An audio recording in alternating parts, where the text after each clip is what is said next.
Victor Wembanyama est le prospect NBA le plus attendu depuis un certain LeBron James et la draft 2003. S'il ne fait presque aucun doute qu'il va être choisi en première position, doit-on être inquiet pour les blessures qui l'attendent dans la grande ligue?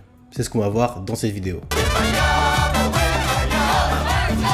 Bienvenue à tous sur une nouvelle vidéo de la chaîne où on décrypte les blessures dans le sport de haut niveau. Aujourd'hui on fait une vidéo un peu particulière puisque sur un joueur qui ne s'est pas blessé, heureusement, Victor Wembanyama avant son arrivée dans la draft. Ce qu'il faut déjà bien noter et avoir en tête, c'est que, vous vous en doutez, un joueur NBA se blesse assez souvent. En moyenne, sur les saisons 2017, 2018 et 2019, la NBA a montré des chiffres qui sont assez impressionnants je trouve. C'est pas moins de plus de 300 joueurs qui se sont blessés au moins une fois au cours de ces saisons-là. Et c'est monté à au moins 400 joueurs blessés sur l'année 2023. Maintenant, on va se pencher sur le cas de notre Wemby national et de voir s'il a un historique de blessures qui peut faire craindre une rechute. La première blessure que j'ai retrouvée chez Victor Wembanyama, c'était une fracture de stress sur sa fibula. Alors directement, quand on entend fracture de stress, ça nous renvoie à des mauvaises expériences. Coucou Greg Oden qui a jamais pu jouer dans la grande ligue par des fractures de stress à répétition. Mais avec Wemby, on va voir que c'est une autre histoire et on n'est pas particulièrement inquiet. Si on regarde la vue anatomique de la jambe, on voit les deux principaux os qui la composent. C'est la fibula et le tibia. Donc directement ce qui saute aux yeux, c'est la différence de taille entre les deux. On voit que le tibia c'est vraiment celui qui prend le plus de choc et le plus de poids du corps. La fibula, elle est plutôt accessoire. On remonte un peu et on passe à la deuxième blessure que j'ai retrouvée sur Victor Wembanyama. C'est une blessure à l'iliopsoas. Donc l'iliopsoas, c'est un des premiers fléchisseurs de la hanche et qui est constitué de plusieurs muscles. C'est ce qu'on appelle un groupe musculaire. Il y a d'abord le muscle iliaque qu'on voit ici et ensuite les deux psoas. Donc tout ça, ça va servir à venir fléchir la hanche. Donc voilà, sur des blessures du psoas qui sont consolidées et qui sont anciennes, pareil, on n'est pas très inquiet.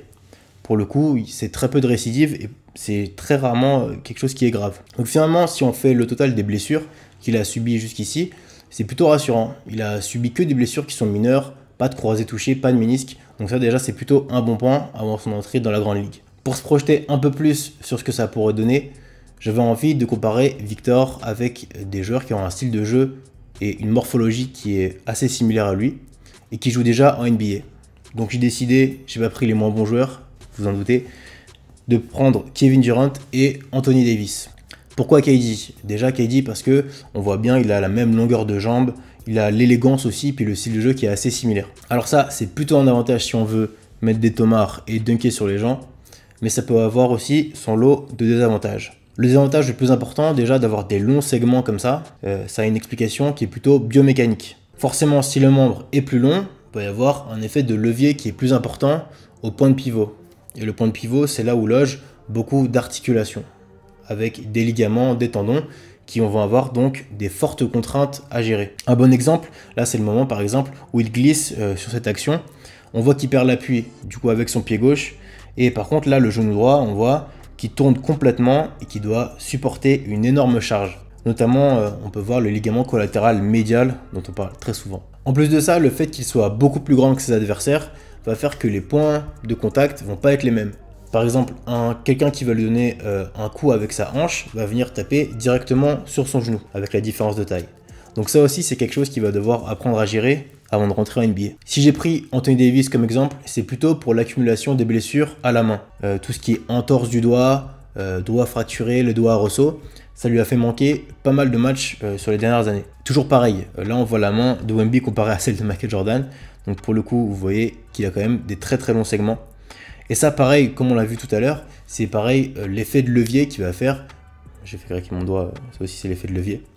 Donc c'est l'effet de levier qui va le faire avoir des fortes contraintes sur toutes les articulations. Donc forcément, lui, un mouvement qui pour nous paraît anodin, va être pour lui beaucoup plus traumatisant et plus à risque de faire des entorses ou des fractures. Le plus rassurant pour Wembanyama, de mon point de vue, c'est à quel point son style de jeu est propre et très peu à risque de blessure. Pour l'avoir vu jouer lors de son dernier match, je trouve qu'il a un style de jeu qui est assez conservateur. Je veux dire par là qu'il est assez délié, comme peut l'être Kevin Durant, et il va très peu jouer sur son physique en explosivité, comme Ja Morant, Derrick Rose ou le mauvais exemple, Zion Williamson. Forcément, les styles de jeu comme Zion, même s'ils sont impressionnants, vont avoir beaucoup plus de risques de se blesser. Forcément, ce qui doit monter quand on va au dunk par exemple, doit redescendre.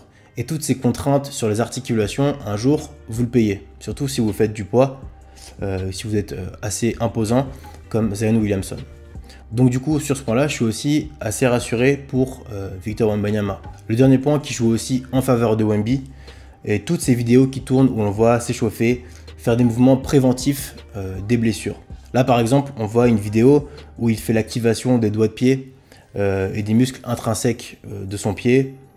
Pareil, on le voit le faire beaucoup de drills avant le match, beaucoup de petits mouvements contre résistance, travailler sur sa stabilité, sur sa proprioception. Là par exemple, on le voit travailler sur les iliopsoas là, dont on parlait tout à l'heure, où il s'était blessé. Donc tout ça prouve qu'il a conscience de l'importance de prendre soin de son corps et de l'entretenir afin de le préparer au contact qu'il va avoir en NBA, où forcément les joueurs sont plus lourds, plus denses et ils vont plus vite. Pour conclure, bien que l'on parle très souvent de ces mensurations et qu'on ait très peur de l'éventualité d'une blessure pour Victor, le bilan est plutôt rassurant avant son entrée en NBA. Encore une fois, j'ai pas de baguette magique, et on ne peut pas prédire les blessures d'un joueur en NBA. Seulement, avec l'accumulation des matchs 82, sans compter les playoffs, c'est une très forte probabilité qu'un sportif de haut niveau se blesse au moins une fois. Ce qu'on peut lui souhaiter, c'est qu'il ne se blesse pas tout de suite, et que ce soit des blessures qui soient plutôt mineures, comme on l'a vu avec Kevin Durant ou Anthony Davis. Voilà, merci à tous pour cette nouvelle vidéo. Dites-moi si vous souhaitez que je fasse d'autres analyses de joueurs ou de situations.